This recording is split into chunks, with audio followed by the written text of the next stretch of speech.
¿Cómo les va? Jueves 4 de mayo, acá está lloviznando, hoy salí a correr a la mañana y una experiencia interesantísima correr en Jujuy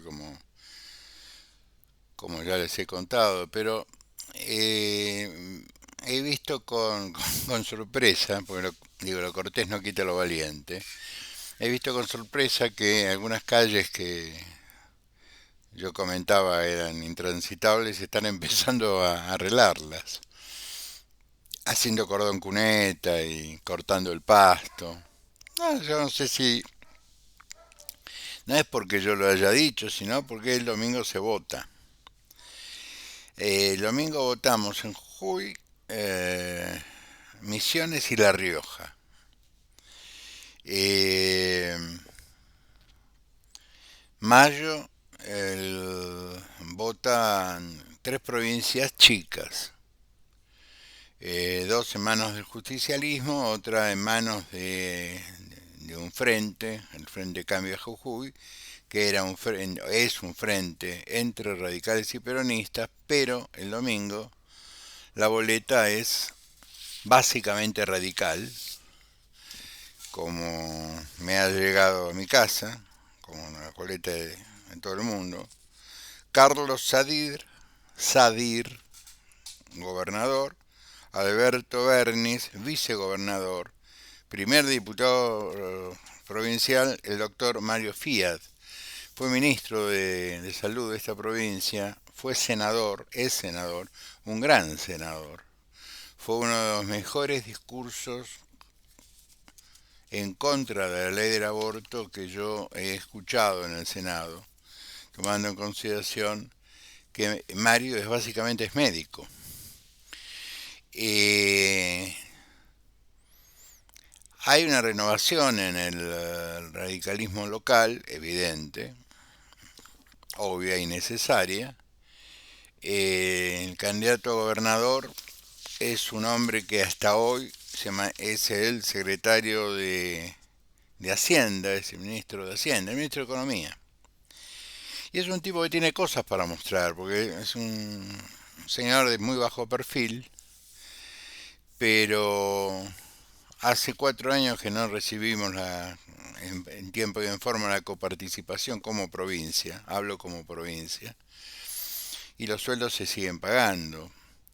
Ha habido un traslado de empleados públicos a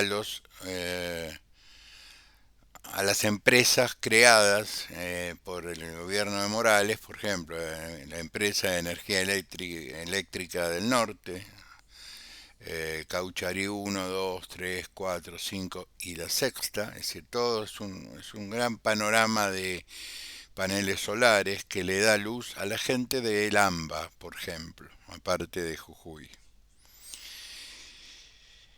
La empresa de cannabis medicinal, que es muy criticada pero da mucha mano de obra, y el cannabis medicinal en Jujuy que se vende en las farmacias es un poquito, pero muy poquito más barato que el que viene de Buenos Aires, según las farmacias, porque en Jujuy pasa lo mismo que pasa en el resto del país, no hay precios uniformes.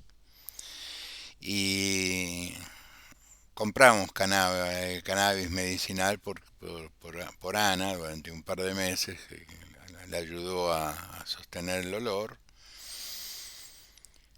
Bueno, esas dos empresas más la empresa de litio da muchísima mano de obra. Requiere mucha mano de obra técnica, sobre todo técnica, y mano de obra, gente que maneje camiones, tractores, palas, por el tema de la sal de litio, ¿no? La cosecha de sal de litio y su producción posterior. Es decir, que acá desde el 2015, con una enorme ayuda del gobierno federal durante los 4 primeros años, pero los 4 años finales, es decir, el 2019 a hoy, la, la provincia siguió mantuvo el impulso. Y repito, hace 4 años que no se recibe en tiempo y en forma la coparticipación. Nosotros como provincia estamos dando dólares por la venta de litio al Banco Central para que el Banco Central se lo fume. Hoy ingresaron al Banco Central la bonita suma de 153 millones de dólares producto de venta de soja 300, pero el Banco Central vendió 18 millones. El dólar, por lo tanto, el dólar paralelo quedó 4,68 y el riesgo país 2.582. Yo el día martes hice un comentario respecto a Milei y Samid, que es simplemente repetir lo que decían los medios. Lamento comunicar. Alguien me dijo en el chat, hizo un comentario así como que yo lo denigro a Javier y que no que mis opiniones respecto a Javier tienen un componente político. No, no, le dije que no era así, que era lo que habían dicho los medios, que me volviera a escuchar. Pero me quedé con la intriga, porque el amigo puede ser que haya interpretado que yo hablo con intereses aviesos. Entonces fui a buscar la información y fui a buscar la información existió, es decir, hubo una conversación entre segundas líneas y Milei, que cortó Milei con un tuit que yo no sé si este tuit le hace un favor o no a Javier. Él dice que él jamás tendría relaciones políticas con Samid porque Samid se había peleado con Mauro Viale y Mauro Viale era lo más importante que el tipo había conocido en los medios, había sido su mentor, Yo no hablo de la gente muerta. Y... Pero una de las coronas llegó de la calle 25 de Mayo.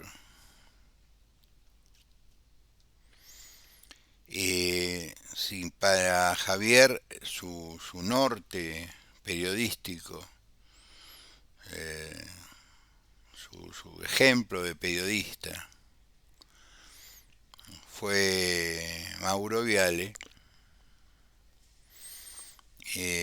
Yo me hubiese callado la boca. Yo le hubiera dicho, no, yo no tengo ninguna relación con Javier, con Samid. Pero no era tan loco pensarlo, porque arregló en Tucumán con gente peor que Samid, es decir, con toda la familia, toda la runfria de un de un genocida muerto. Eh, en La Rioja arregló con los Menem, con parte de la familia Menem, y todos sabemos que él se apoya en muchos tipos, en muchos dirigentes del peronismo. Luis Samid era un papelón. Menos mal que no va con Samid. En esto lo felicito a Javier. Pero me da una profunda tristeza que que su norte periodístico, el ejemplo, dice él, sea un tipo de la catadura moral de Mauro Viale. Que Dios lo tenga en su gloria. O Jehová, alguien lo tenga en su gloria. Pero, digámoslo todos, no era precisamente el ejemplo de la corrección periodística, de la honradez periodística. Claro, estaba todo el día en televisión, entonces era un efector importante, porque lo invitaba permanentemente, como Viviana Canosa. ¿Se dieron cuenta que Viviana Canosa, una o dos veces por semana, a veces hasta tres, lo lleva Javier Milei a su programa?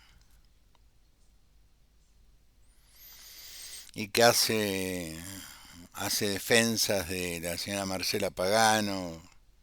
Bueno, todos sabemos cuál es la catadura de ambas, digo. El periodismo argentino ha caído, con excepciones, pero el periodismo masivo ha caído en un lugar muy oscuro, como el resto de la Argentina.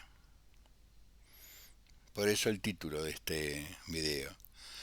La Argentina está en un lugar oscuro, el mundo ha entrado en un lugar oscuro, pero de eso voy a hablar dentro de un minuto. Esteban Burrich, que fue mi ministro de Educación en los 2 primeros años del gobierno de Mauricio Macri, un excelente ser humano, al cual tuve el gusto de conocer y frecuentar profesionalmente cuando era ministro de Educación de la Ciudad Autónoma de Buenos Aires. Yo me ocupaba de los títulos y alumnos de educación superior extranjeros que venían a la Argentina a revalidar o convalidar sus títulos, la mayoría médicos, y muchos hacían sus residencias médicas en los hospitales de la Ciudad de Buenos Aires. Esto nos generó un camino de relación con un hombre que es extraordinario. Por eso me llamó poderosamente la atención enterarme que se va a reunir con Moyano para hablar de la grieta.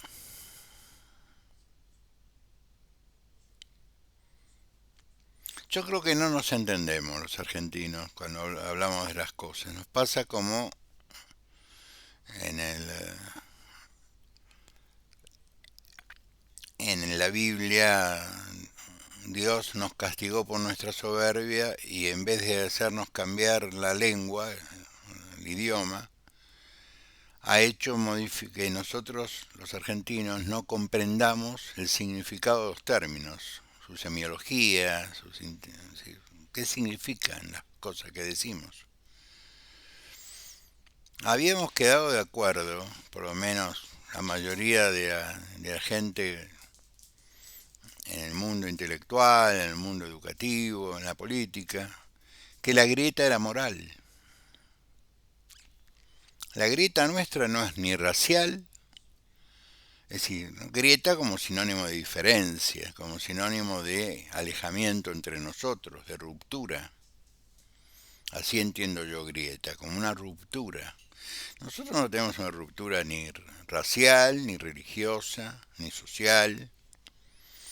Tenemos nuestras dificultades, nuestras historias, pero nosotros no tenemos una ruptura. Tenemos diferencias morales con el peronismo y con el gobierno. Y con el señor Moyano ni te cuento, si no pregúntenle a divisiones inferiores del Club Independiente. O a los propios trabajadores de camioneros. O a las pocas pobres empresas medianas y chicas que son bloqueadas por los por el gremio de camioneros si no sucumben a la extorsión. Yo sigo pensando que Esteban Burrich es una de las personas que en mi larga vida política mejor me ha caído. Por eso esto me asombra, me genera asombro. Ese es el término. Hago un comentario político cortito. La tercera sección electoral define la elección en la provincia de Buenos Aires. Por volumen, por cantidad de habitantes. La provincia define la elección nacional. Tiene el 38% del padrón. Pero dentro de ese 38% del padrón, un porcentaje enorme lo tiene la tercera sección electoral. Luego la primera, ahí cabeza a cabeza, pero la tercera tiene más habitantes. Una de las ciudades más importantes de la tercera sección electoral es la ciudad de Avellaneda, por su tradición, por su extensión. Si un candidato va a la ciudad de Avellaneda, es de buen gusto reunirse con las fuerzas políticas de la ciudad de Avellaneda, más si estas fuerzas políticas integran el espacio donde este candidato participa, candidato y o candidata. Yo entiendo que no le caemos bien a mucha gente los radicales, pero somos los que le vamos a poner el aparato fiscalizador en la tercera sección electoral o no. Eso también depende de los dirigentes nacionales. Porque si yo tengo que ir a pedirte a vos un favor, porque los fiscales no se compran, porque si vos compras un fiscal perdiste, porque te perdés la plata, porque si un fiscal se vende, alguien puede poner unos mangos más. Por eso el radicalismo siempre ha tenido como norte que los fiscales sean afiliados, gente que vos conocés, que sabés quiénes son, su militancia, dónde viven, quiénes son sus familiares, es decir, la familia radical, como llamo yo. Ese es el aparato fiscalizador. Los chicos que van a la universidad, los amigos de los chicos que van a la universidad, que son miembros o no de la Juventud Radical o miembros o no de la Franja Morada.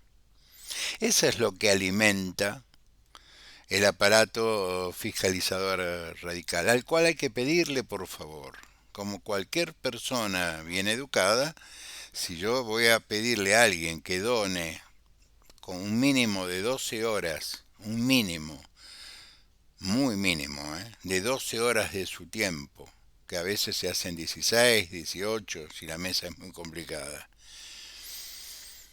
un domingo, que pierda el domingo completo y parte de la madrugada del lunes y que 15 o 20 días después tenga que hacer lo mismo durante 1, 2 o 3 días en la ciudad de La Plata, cuando viene el escrutinio definitivo, si esa mesa tuvo algún inconveniente.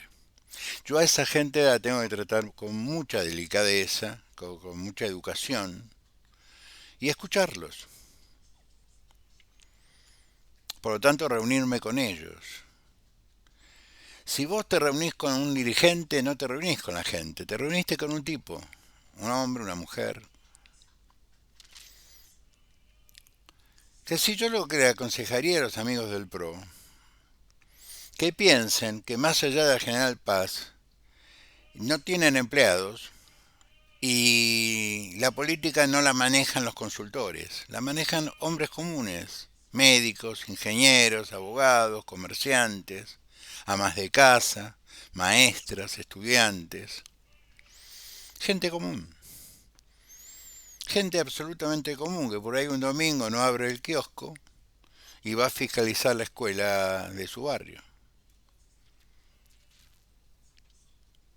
Entonces, yo le recomendaría a los candidatos del PRO, porque los radicales esto ya lo saben, eh, que si van a un pueblo de la tercera sección electoral como Avellaneda, una ciudad como Avellaneda,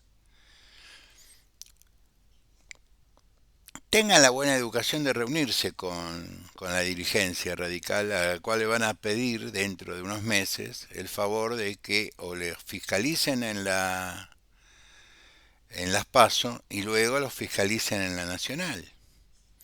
Porque el PRO en Avellaneda no tiene desarrollo.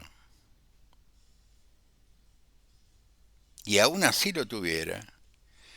eh, Tienen que hacer como hace de Montenegro en Mar del Plata. No es tan complicado. Montenegro es la síntesis de la sensatez. Guillermo Montenegro, el intendente de Mar del Plata, que es del PRO. Mar del Plata es una ciudad enorme. El distrito se llama General Pueyrredón. Ellos desde el primer día, desde que se conformó Cambiemos en Mar del Plata, el PRO y el radicalismo trabajan asociadamente, como dice un amigo mío de Mar Plata, un dirigente importante, muy importante del radicalismo de Mar del Plata, con Guillermo nos miramos y nos entendemos. No hace falta que hablemos casi nada, porque ya está todo hablado. Entonces van a fiscalizar 50 y 50. Y por ahí el intendente te dice, tengo dificultades en un sector que me corresponde. Y el radicalismo le contesta, nosotros cubrimos, no hay problema. Ese es el clima que hay en Mar del Plata. De afecto, de respeto mutuo, de amistad en algunos casos, porque convivís con funcionarios que terminás fatalmente siendo amigos. Este es un modelo. Vicente López era otro modelo, con Jorge Macri, que tenía una buena relación con el radicalismo histórico, que, era que había gobernado, es decir, eh, Macri le ganó a un radical K, al japonés García, pero el radicalismo histórico, malvinista, un radicalismo conservador, es muy fuerte en Vicente López. Y Jorge llegó a un acuerdo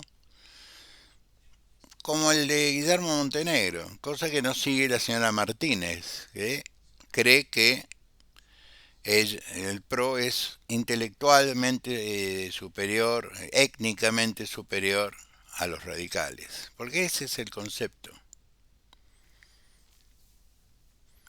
Y por ahí se lleva una sorpresa a algunos candidatos que vienen de familias paquetas, porque atrás de un chacarero de boina blanca, por ahí hay 25.000 hectáreas de campo. Por ahí el tipo tiene las sandalias manchadas de bosta, pero tiene 25.000 hectáreas de campo en la provincia de Buenos Aires. Era un comentario que quería hacer. Así no llegamos a ninguna parte. Con este modelo de gestión personal, esto no es política, esto es una manera de ver la política. O sos mi empleado, o sos mi asesor, o si no, yo no voy a discutir con vos, no voy a tratar de convencerte, o me seguís o te jodés. Y sabes qué, ni Alfonsín podía decirnos eso. Por lo tanto, si siguen estos comportamientos, auguro, auguro problemas en el día de la elección. Yo no voto a quien me maltrata. Votaré el orden local. Yo soy un voto en Jujuy. Exactamente un voto. Ana vota acá hace muchos años. Cordobesa, pero vive acá hace muchos años. A mí me mandaron la boleta. Aparte de la boleta de convencionales, intendente, etcétera, etcétera, etcétera. Todos me mandaron la boleta. El peronismo, la izquierda. Es decir, mandaron la boleta hacia la casa. La tiraron en la puerta de casa. A mí me llamaron 7 dirigentes de la ciudad de San Salvador de Jujuy, importantes, para decirme, ¿estás con coche? Sí, tengo el auto de Ana. Ah, fantástico. Bueno, suerte el domingo, qué sé yo. Igualmente, después nos vamos a juntar en tal lugar. Muchas gracias, qué sé yo. Soy un voto. Pero bueno, así están las cosas. Lo de Esteban Burrich me llama poderosamente la atención y creo que con el amigo de que lo sigue a Milei, eh, le pido disculpas. Yo repetí una información que no me parecía loca porque arregló con los Bussi en Tucumán, arregló con Menem en La Rioja. No me parece, sinceramente no me parece loco. Samid es un tipo que en La Matanza tiene un aparatito que al menos te puede fiscalizar 2 o 3 localidades de La Matanza. más tomando en consideración que Javier no presenta candidatos en Córdoba, no presenta candidatos en Santa Fe.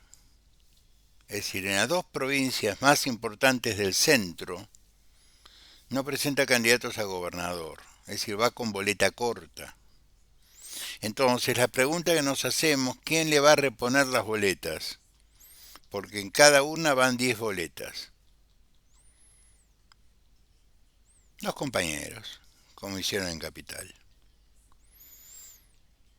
Entonces, con estos antecedentes, que son públicos y notorios, busquen los diarios de la época, es decir, del 21, hay comentarios. Milei lo fiscalizó la cámpora. Por la gente, el que está sentado en la mesa ve levantarse el pibe de la cámpora, meter la mano en un bolso, sacar las boletas de Milei y ponerlas en la mesa, en el cuarto oscuro. Lo ven. Te lo comentan, sobre todo por Twitter, por las redes internas del partido, por Facebook, etcétera, etcétera, por WhatsApp. Yo tengo un WhatsApp de Militancia, Unión Cívica Radical, Cava, y te enterás de todo. Yo simplemente me entero. Pero bueno, mal en Brasil el gobierno, le fue mal, más allá de los papelones de la señora Cerruti, que eso es para el chisme, no me interesa. El gobierno fue con dos intenciones. Una, lograr un acuerdo de hacer un clearing, porque no tenemos dólares. Y otra, si puedo, me meto en este grupo de países donde está la Unión Soviética, donde está Rusia, correr a la mañana que genera esto. Donde está Rusia, donde está Brasil y otros países. Quería entrometerse. Ahí le dijeron todo bien con Argentina, pero a pesar de que la Unión Soviética está en guerra, tiene una inflación más o menos controlada. A pesar de todos los problemas que tiene Brasil, su inflación está controlada, su moneda es respetada. Cuando la Argentina tenga estas dos condiciones, una inflación controlada y su moneda sea medianamente respetada, aunque sea por los propios, nos sentamos a conversar. Es decir, hagan deberes antes, como para hacer un comentario. Alfredo Cornejo, candidato a gobernador de Mendoza, está en Estados Unidos. Se reunió con Ted Cruz para hablar de sus mutuos intereses, que son Cristina Fernández, viuda de Kirchner. Ted Cruz es un senador de los Estados Unidos que ha pedido directamente al FBI y a los organismos internacionales de control de la corrupción, a partir del Pacto de Naciones Unidas que combate el terrorismo y la corrupción, que siga muy de cerca las andanzas de Cristina Fernández, viuda de Kirchner. Para ir redondeando, se inició Ucrania inició una operación de ataque sobre Crimea.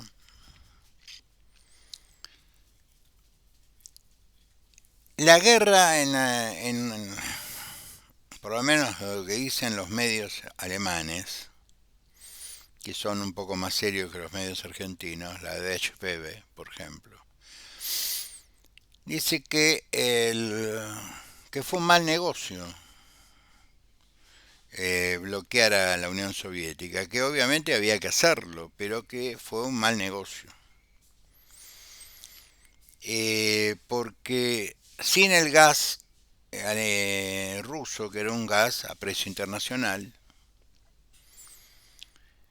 y que era un gas continuo, permanente. Se invirtieron millones y millones y millones de dólares en gasoductos, inclusive algunos que van por abajo del mar Báltico, etcétera, etcétera, etcétera, para darle gas ruso a toda Europa. Cuando digo toda Europa, es toda Europa, desde España hasta Suecia y Noruega.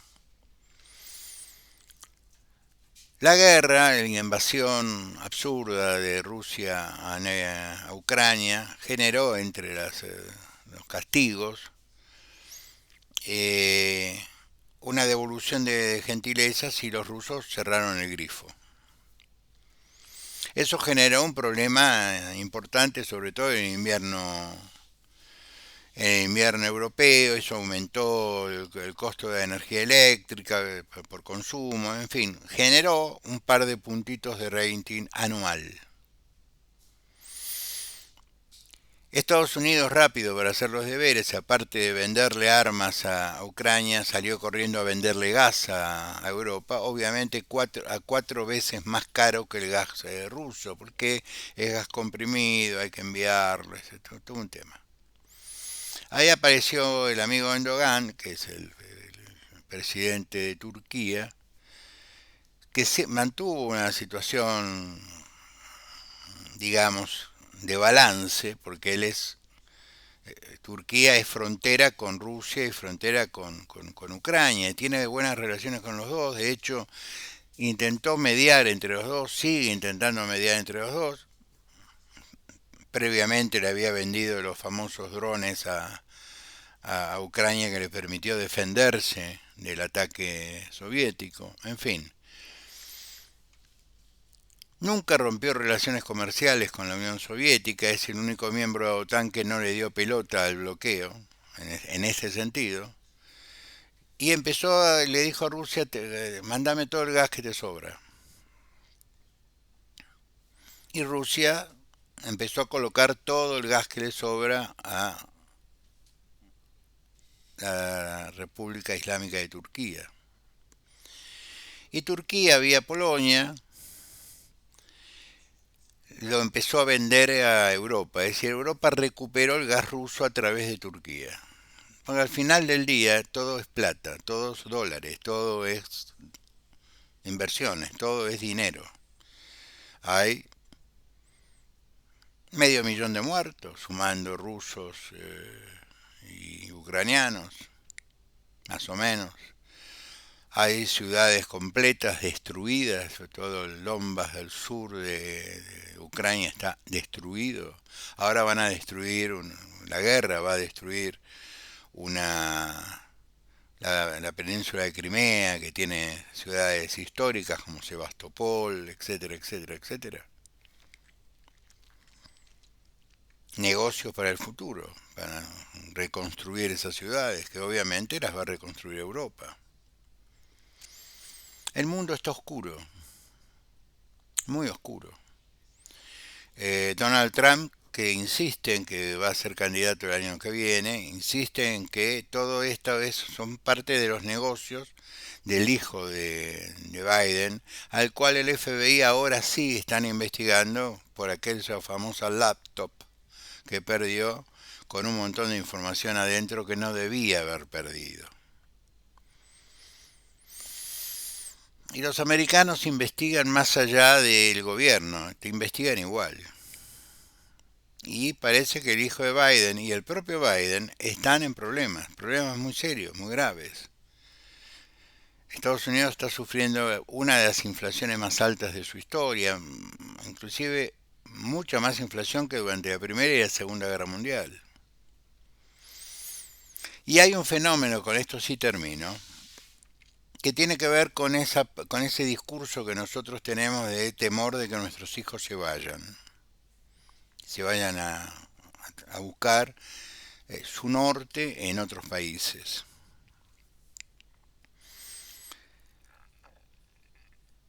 Por eso yo recomiendo YouTube más que Twitter. En YouTube vos tenés una oferta de información de los canales más importantes de la televisión europea que es interesantísimo. Entonces, te das cuenta que la noticia en Argentina es escuálida, es sesgada, es mediocre.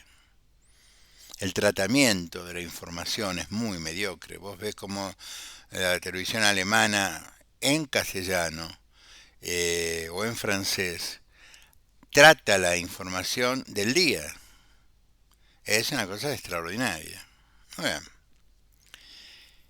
los alemanes comentaban que en la Unión Soviética, con motivo de la guerra, etcétera, etcétera, 2 millones y pico de muchachos y de chicas han emigrado, se han escapado a Suecia, a Noruega, Polonia, los países limítrofes, se han rajado, huyeron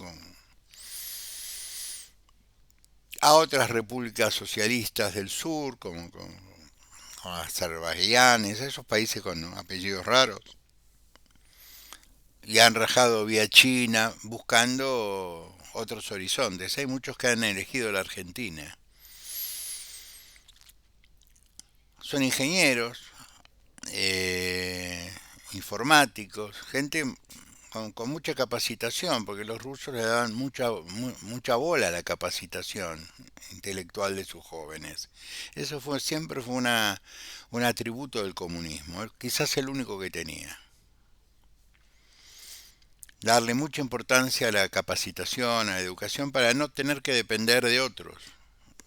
Digo, la Unión Soviética es socia de los Estados Unidos y otros países en la estación espacial. La Unión Soviética, cuando era Unión Soviética, puso el Sputnik a Yuri Gagarin antes que los norteamericanos pudieran despegar un cohete de Vandenberg. Antes de usar Cabo Cañaveral usaban la base militar de Vandenberg, que está sobre el Pacífico.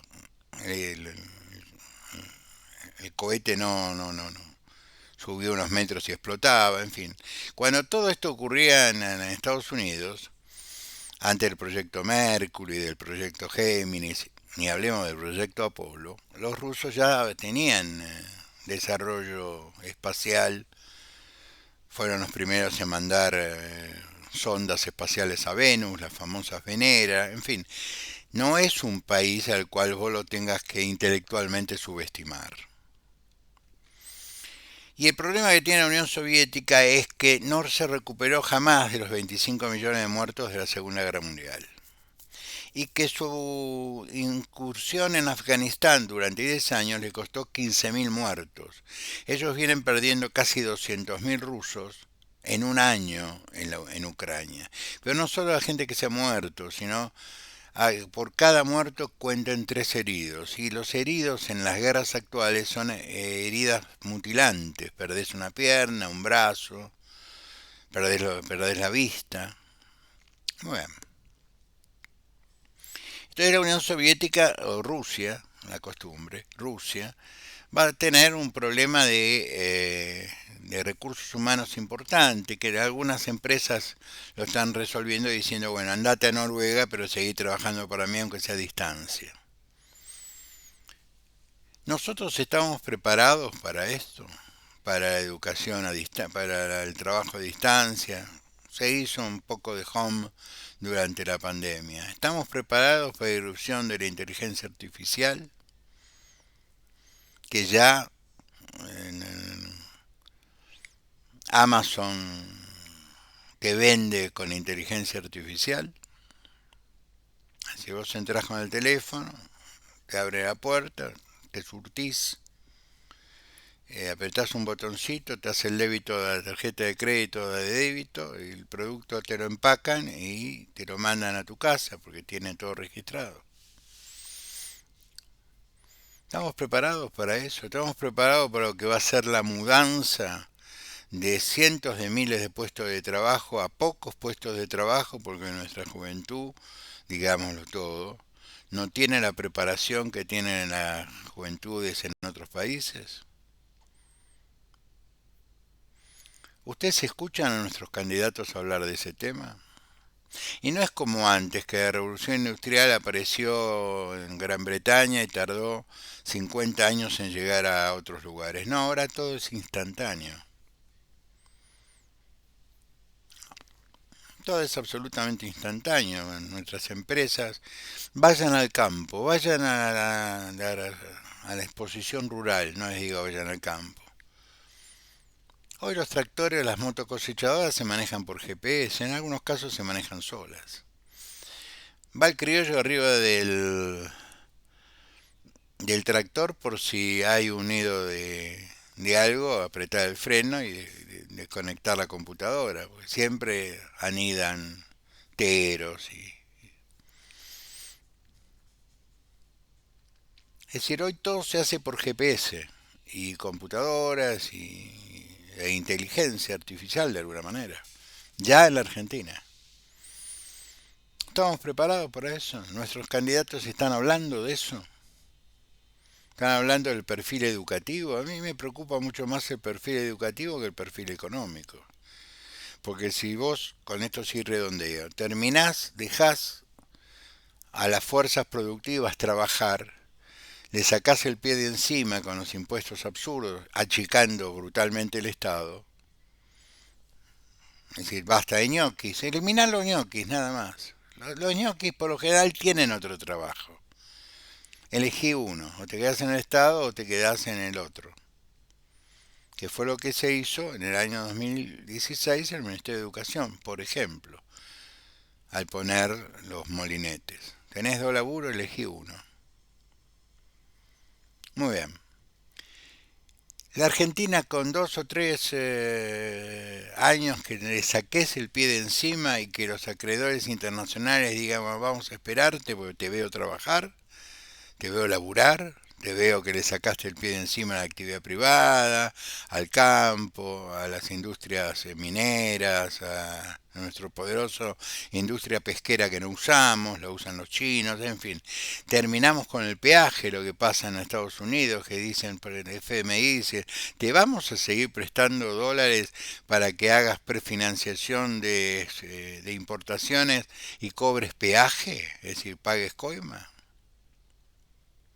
Nota que recomiendo del New York Times del domingo pasado. Sobre esto quería hablar con ustedes, porque me parece más útil que hablar de candidaturas y todo eso, pues falta mucho.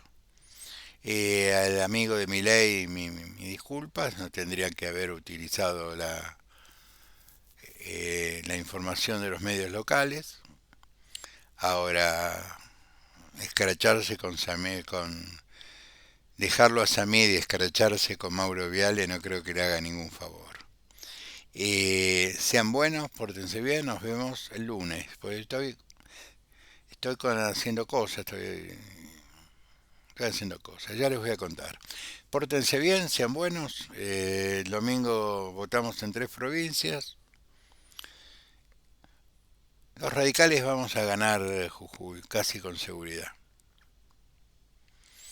Hoy presentó oficialmente Carolina Lozada al vicegobernador que yo les adelanté, que es el actual presidente del PRO. Muy buen muchacho, es un macrista de paladar negro.